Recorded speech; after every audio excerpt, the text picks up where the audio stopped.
الحمد لله نحمده ونستعينه ونستغفره ونعوذ بالله من شرور أنفسنا ومن سيئات أعمالنا من يهده الله فلا مضل له ومن يضلل فلا هادي له وأشهد أن لا إله إلا الله وحده لا شريك له وأشهد أن محمدا عبده ورسوله يا أيها الذين آمنوا اتقوا الله حق تقاته ولا تموتن إلا وأنتم مسلمون يا أيها الناس اتقوا ربكم الذي خلقكم من نفس واحدة وخلق منها زوجها وبث منهما رجالا كثيرا ونساء واتقوا الله الذي تساءلون به والأرحام إن الله كان عليكم رقيبا يا أيها الذين آمنوا اتقوا الله وقولوا قولا سديدا يصلح لكم أعمالكم ويغفر لكم ذنوبكم ومن يطع الله ورسوله فقد فاز فوزا عظيما أما بعد فإن خير الحديث كتاب الله وخير الهدي هدي محمد صلى الله عليه وسلم وشر الأمور محدثاتها وكل محدثة بدعة وكل بدعة ضلالة وكل ضلالة في النار۔ مسجد سلمان فارسی روحا کے معزز ذمہ داران، یہاں جماعت کے ہمارے موقر مسئولین اور مصلیان کرام، بزرگوں، عزیزوں، پیارے بچوں، آپ سے ملاقات کی مناسبت پر 10 سے 15 منٹ کا مختصر سا درس کی ترتیب یہاں کے امیر محترم اور ذمہ داروں کی طرف سے طے ہوئی ہے۔ ہو سکتا ہے ہمیں اللہ تعالیٰ اس سے کچھ فائدہ دے، اس لیے اس مختصر مجلس میں ہم سب علم اور دین کے حوالے سے چند جو باتیں ہونے والی ہیں اس پر ہم توجہ دیں۔ اللہ تعالیٰ مجھے اور آپ سب کو توفیق عطا فرمائے۔ ایک بہت بڑی بنیادی بات جو ہمیں رکھنی چاہیے ہر وقت ذہن میں، وہ بنیادی بات یہ ہے کہ ایمان کے بعد سب سے اہم چیز اخلاق ہے۔ ایمان کے بعد سب سے بلند اور افضل چیز اخلاق ہے۔ حدیث میں آتا ہے، اللہ کے نبی صلی اللہ علیہ وسلم فرماتے ہیں کہ جب میزان میں انسان کے اعمال تولے جائیں گے تو ایمان کے بعد اخلاق سب سے زیادہ وزنی ہوگا۔ بات یہ کہی جاتی رہتی ہے، سنتے رہتے ہیں، لیکن اسی تعلیم اور اسی اہمیت کو سامنے رکھ کر کے کیا ہم اپنی اخلاقی زندگی کے ساتھ کبھی فکر کرتے ہیں؟ اخلاقیات سے ہمارا جو ہے تعلق جو ہے، اخلاقی مسائل جو اخلاقیات ہیں ان کے تئیں کیا ہم فکر مند بھی رہتے ہیں؟ علم جو ہے، جانکاری جو ہے، یہ اس لیے جانکاری پہنچائی جاتی ہے، جانکاری حاصل کی جاتی ہے تاکہ اس کی بنیاد پر ہم جو کچھ ہمیں جانکاری ہے اس کو اپنی عملی زندگی میں برتیں۔ ہم میں کتنے لوگ یہ سمجھتے ہیں، میں اپنے کو، آپ سب کو، مطلب ہم سب کو احساس کرنا چاہیے کہ کیا ہم یہ احساس کرتے ہیں کہ ہم مومن ہیں تو ہم اس وقت تک ایمان والی جماعت میں سب سے افضل ہوں گے جب ہمارا اخلاق بلند ہوگا۔ جب ہمارا اخلاق بلند ہوگا تو ہم افضل ہوں گے۔ ایمان والے تو سبھی ہیں، ایمان والوں کا درجہ ایمان کی بنیاد پر طے کرنا بہت کٹھن ہے۔ ایمانیات کا تعلق جو ہے وہ دل سے ہے، عقیدے سے ہے۔ اس کے مظاہر جب تک سامنے نہ آئیں تب تک ہم طے نہیں کر پاتے۔ تو مظاہر جو ہے، اس کے تقاضے جو ہیں کہ مومن ہے تو بلند اخلاق ہوگا، بلند اخلاقی جو ہے، اخلاقیات جو ہیں آداب شریعت جو ہیں، آداب اسلام جو ہیں، ان کو برتنا بہت اہم ہے۔ مثال کے طور پر یہ ایک اخلاقی مسئلہ ہے کہ جو ہمارا بڑا ہے اس کا احترام ہو، جو ہمارا بزرگ ہے اس کا احترام ہو، جو ہمارا ذمہ دار ہے اس کا احترام ہو۔ یہ دل قبول کرے یا نہ کرے اس کو منوایا جائے، کیونکہ بہت موقع ایسے آتے ہیں کہ آدمی اپنے آپ کو منا نہیں پاتا، لیکن ایک قاعدہ ہے، اصول ہے کہ بڑوں کی تعظیم کرنا، ان کی توقیر کرنا اور چھوٹوں پر شفقت کرنا، یہ امت محمدیہ کے شعار اور پہچان میں سے ہے۔ اگر یہ چیز نہیں ہے تو آپ صلی اللہ علیہ وسلم فرماتے ہیں لیس منا من لم یرحم صغیرنا ولم یوقر کبیرنا۔ اپنے بڑے کا احترام اور تعظیم نہ کرے اور اپنے چھوٹوں پر شفقت کے ساتھ پیش نہ آئے تو آپ فرماتے ہو میرا امتی نہیں ہے، وہ میرا امتی نہیں ہے۔ اپنے علماء کا جو مقام نہ جانے وہ میرا امتی نہیں ہے۔ کسی کے دل میں اگر اپنے عالم سے، کتاب و سنت کے عالم سے، سلف کے طریقے پر چلنے والے عالم سے، اس کے داعی سے اگر زیادہ مرتبہ کسی کے دل میں بیٹھ جائے تو اس نے اس اصول کو توڑ دیا جو اصول شریعت نے دیا ہے کہ تمہارے بڑے وہ ہیں۔ تمہارے سب سے بڑے کون ہیں؟ ہمارے سب سے بڑے کون ہو سکتے ہیں؟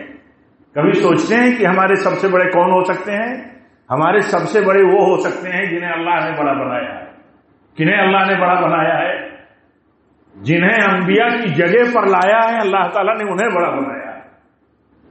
انبیاء کی وراثت جن کو سونپی ہے، انبیاء سے تو بڑا کسی کو نہیں بنایا، اور اللہ تعالیٰ نے انبیاء کا وارث علماء کو بنا دیا۔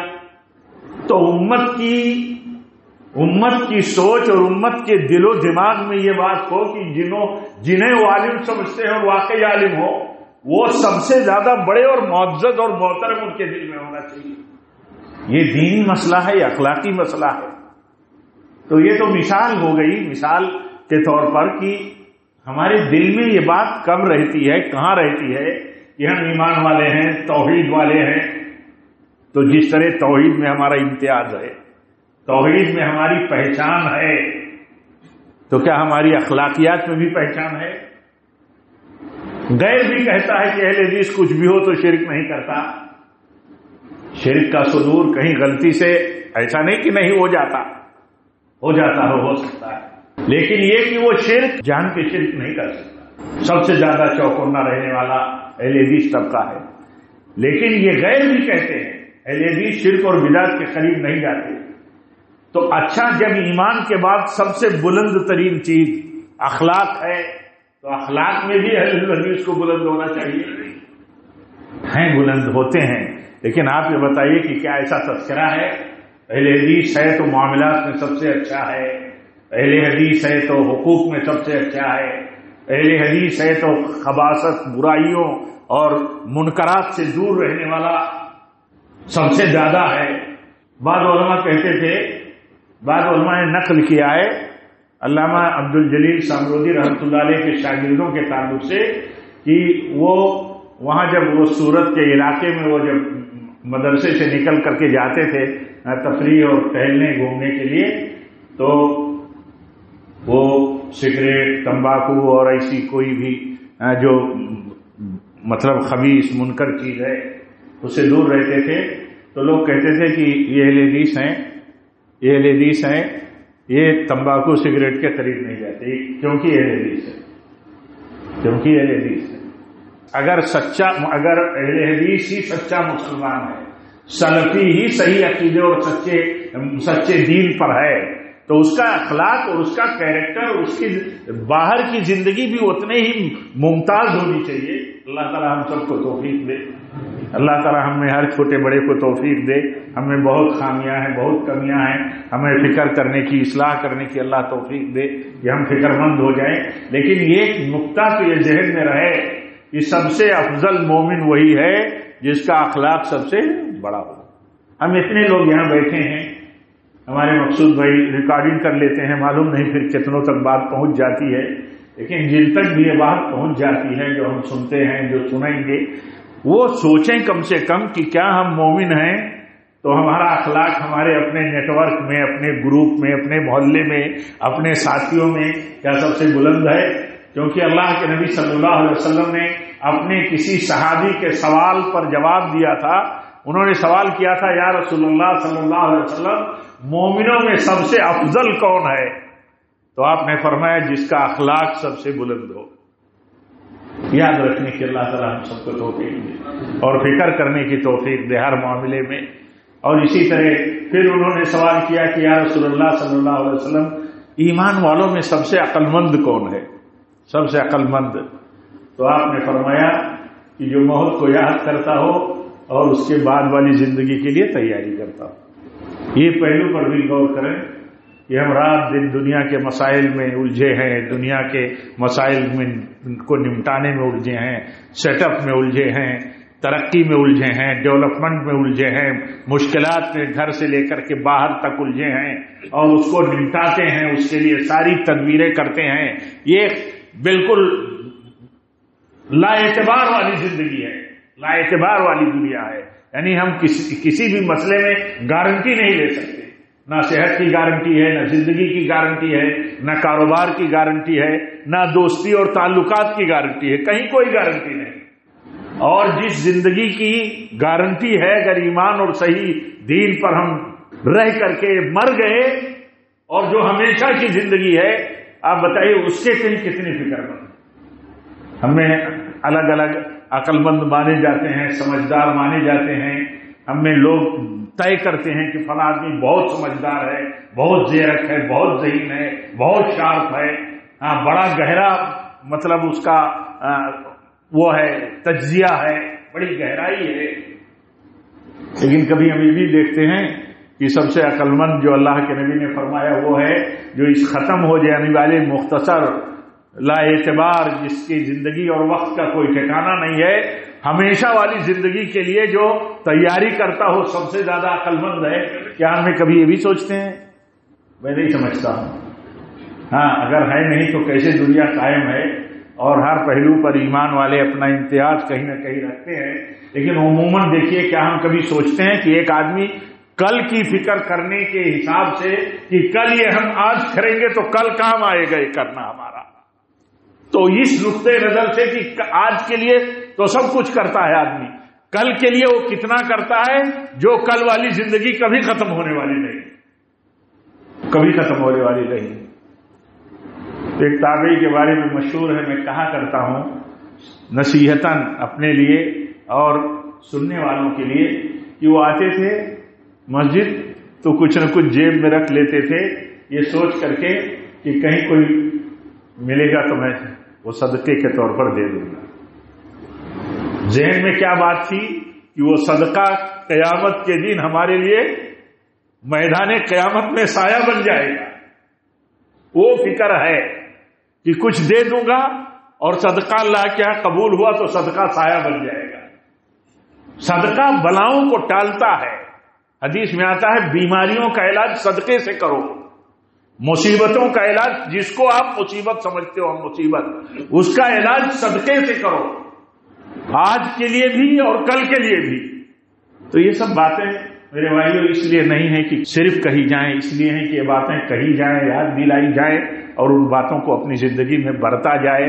اور باتیں زیادہ کہنے کی میں نہیں اس وقت ضرورت محسوس کرتا، کیونکہ کوئی مرتب پروگرام نہیں ہے. ہم سب آپ سب اپنے اپنے پروگرام میں ہوں گے، اپنے اپنے مطلب شیڈول میں ہوں گے. تو انہی باتوں پر بات ختم کرتا ہوں.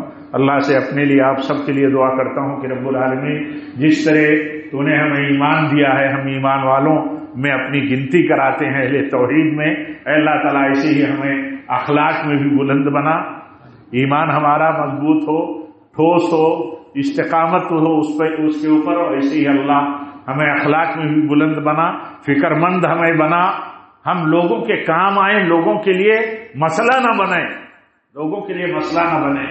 اور ایسے ہی اے اللہ ہمیں ان سمجھداروں میں شامل فرما جو اصل زندگی کے لیے تیاری کرنے والے ہیں.